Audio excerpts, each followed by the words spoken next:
we were starting to look at this. We were starting to talk about how come all of these models were developed and what's behind them, so to say. And the first one that I would invite you to spend a bit of moment to just look at it is Borton. So you'll see it mentioned in a lot of academic descriptions, and not only, but you'll see it as recommended as the simplest one, obviously, because it goes through very simple steps. Always what, so what, no what, now what, and just describe the situation, analyze it, and take something out of it. So pretty basic, and it was developed to help people going through it to learn something. So it was really thought in the, how do I help people to learn? Well, they need to go through the mindset of what happened, what was it in there that's valuable for me. It was very different when you will look now to Kolb and Frey. That was the second one. See here, you have also the years. That was put out there, and the two of them, they went from just the simple learning, they moved to, so from the theoretical learning, they moved to the experiential learning. So I have a concrete experience, I have a reflective observation. From the concrete experience, I move to this reflective observation, and from there, I try to abstract them. So I move to a higher level. And from this higher level, I go back to active experimentation with it.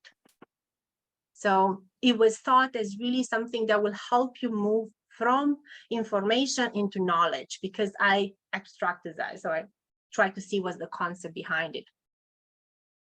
Now, if this was complicated, then a couple of years later, Argyes and Schoen, they thought, hold on a second, there are actually two stages in there. Because you have the reflection in the moment of action, and you have the reflection on action, so after that. Hence, you had two different mirrors, two different lenses to the same situation.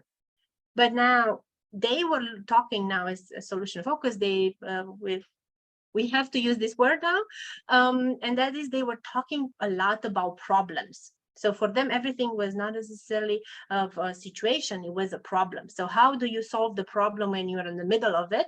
And what do you learn about the problem once you're out of it, as you reflect upon it? So they would go through a single or a double loop, in the sense of, I've looked at a problem, I went through it, I've learned something from it, and if I happen to go again through the same problem, go one more time and reflect upon it. What is it that I've now discovered something more about this problem that I had?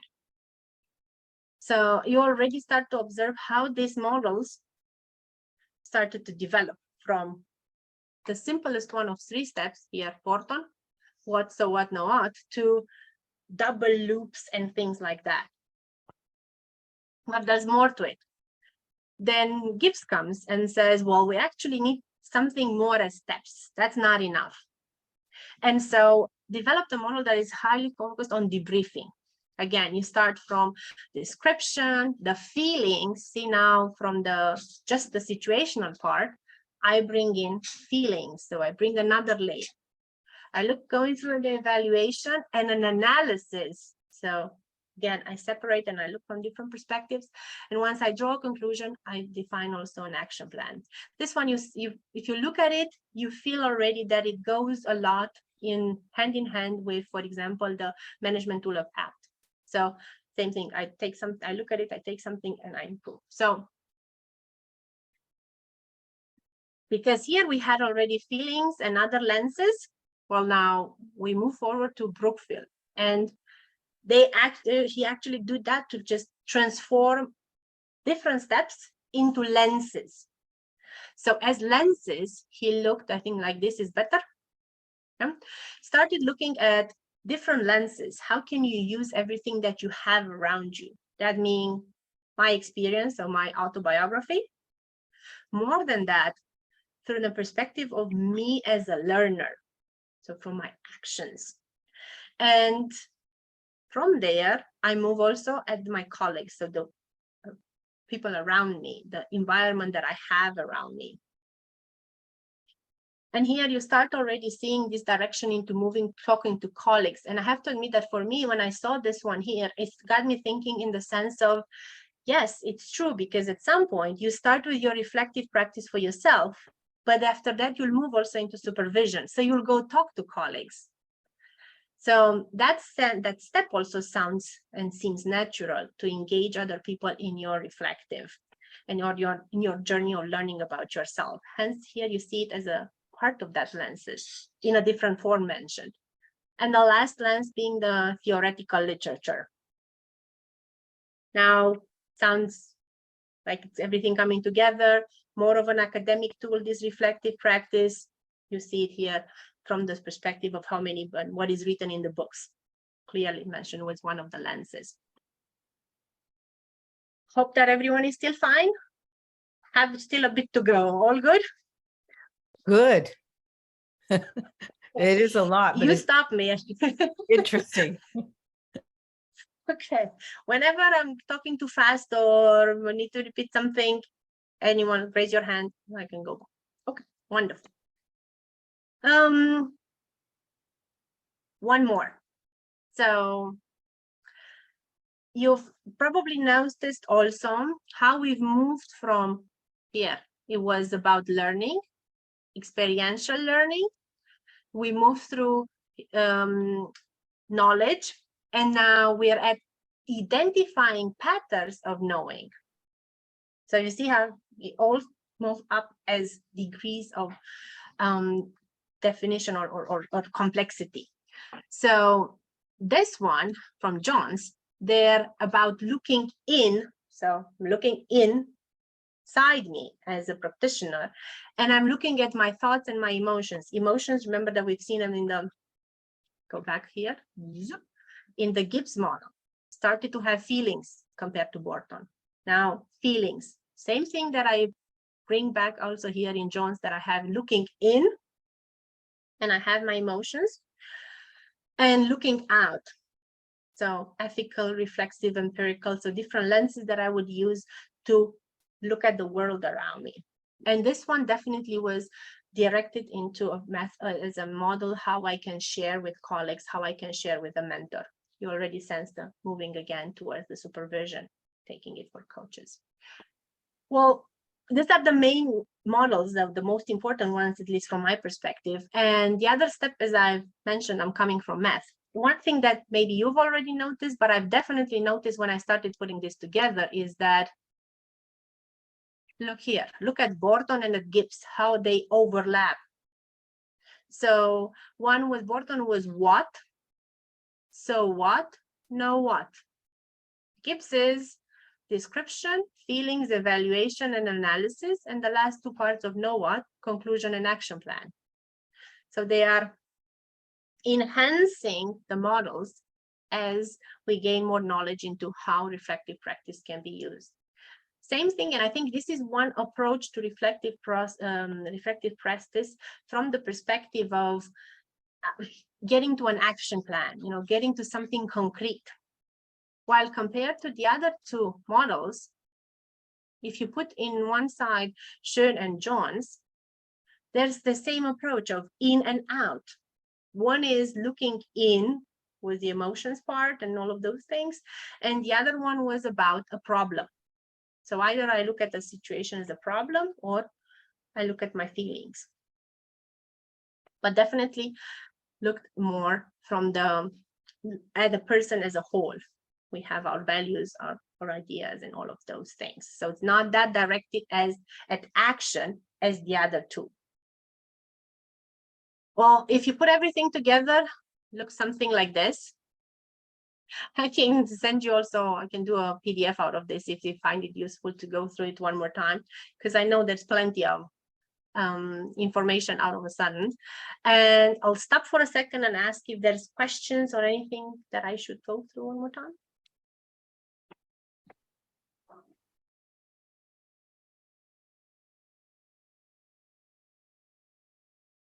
It was one of the coaching competencies, right? Being comfortable with silence.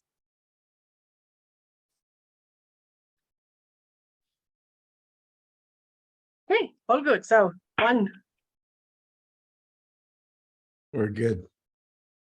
We're good. Thank you, Dave. I do have one Brilliant. question, Christina, and I don't know where this question fits, but I hear a lot about the seven-eyed model.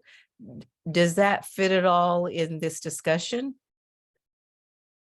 I see the 7-eye model as something developed, how to call this, for a lot more in the field or in the environment of mentoring and all of these areas, moving slowly towards the form of coaching, how it was, because it's developed by one of the founders of EMCC.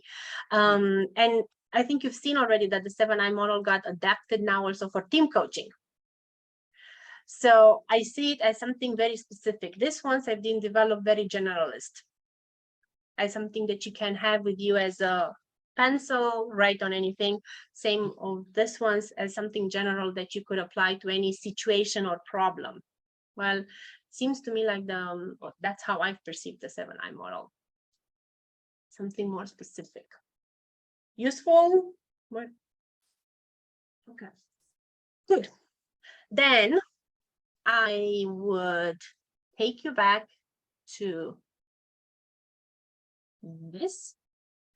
Remember, we had the agenda, so I would move also a reflective practice to the side. And what I would move into is this part of solution.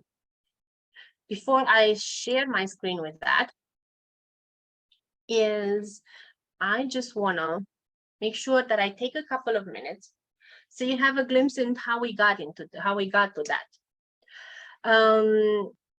So after I started looking around and trying to understand what is this about, moving to engaging with other practitioners, what is this thing with reflective practice?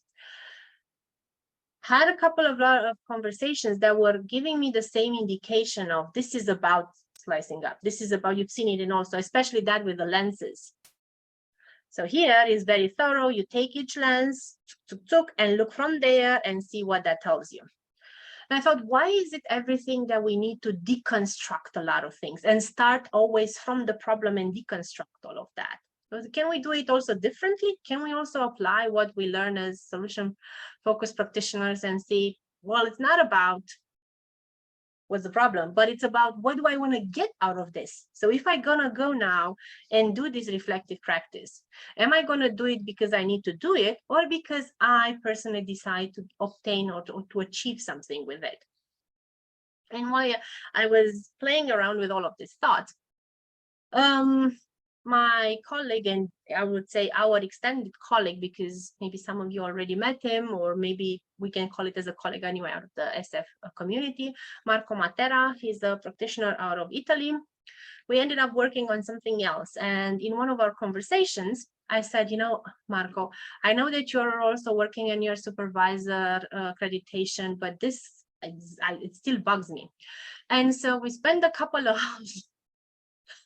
late Friday afternoons, guilty, not spend them in a workshop like this, but guilty, spend them on Zoom, talking and bouncing ideas with Marco. And at some point, still, there's something to it.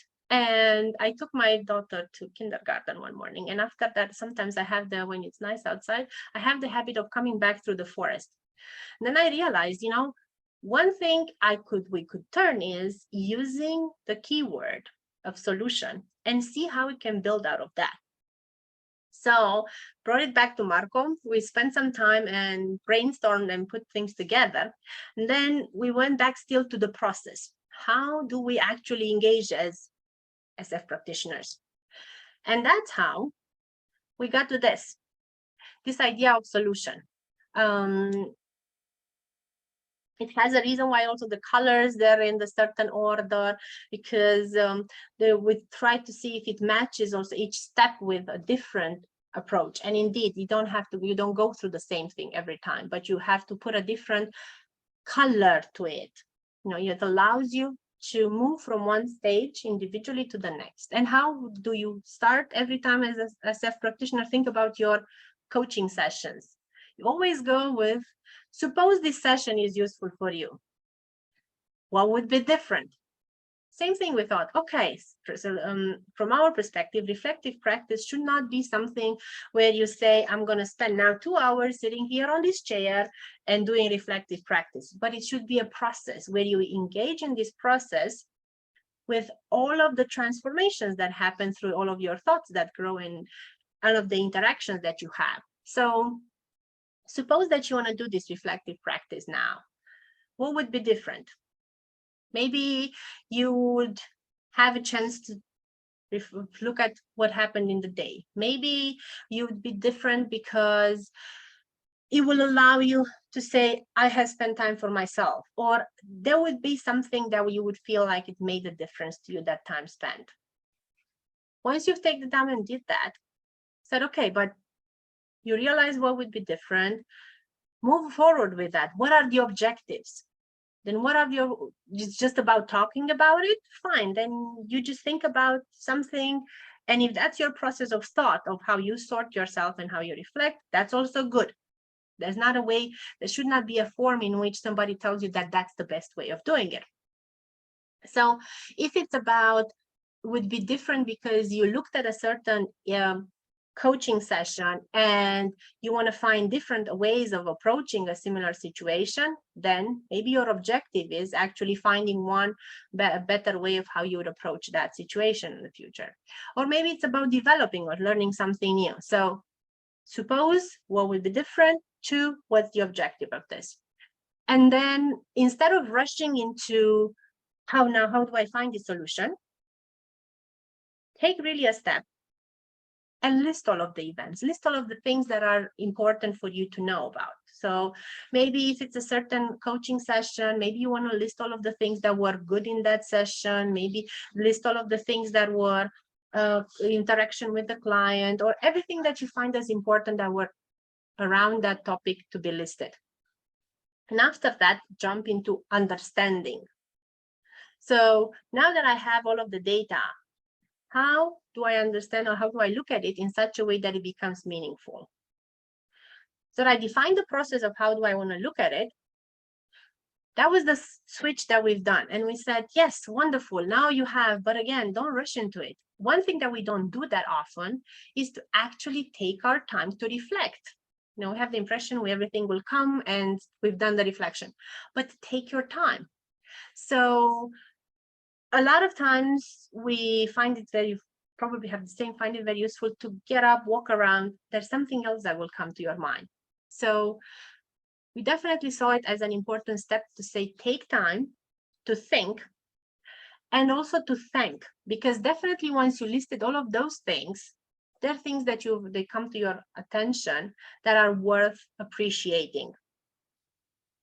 And appreciating is also a thing that not everyone does. Hence, just make sure that we start building it as a practice, appreciating things. And only after that, we're moving to innovate. What if it's not working, do something different. Came out to our minds immediately, obviously. So then what we wanted to say is there's a difference between innovate and optimize, because if it's obviously you'll list some things, you'll understand, you'll figure out the process, you'll go walk, come back, and then you'll say, haha, now I know. Write it down and say, go, yes, that's it. But how do you also go one step further? And like in a coaching session, when you try to get to a coaching agreement, you don't just take the surface offering of the client. You go and you do one more round, then one more round. And that's the same thing. It will help you to optimize. If you want to use questions of how confident are you that this will work, because it will help you reflect, use that, or any other SF questions, this definitely no. And once you have those things, then take it to the next iteration as points that you can use for next time when you want to engage in the reflective process. I know that this has been a lot of me talking.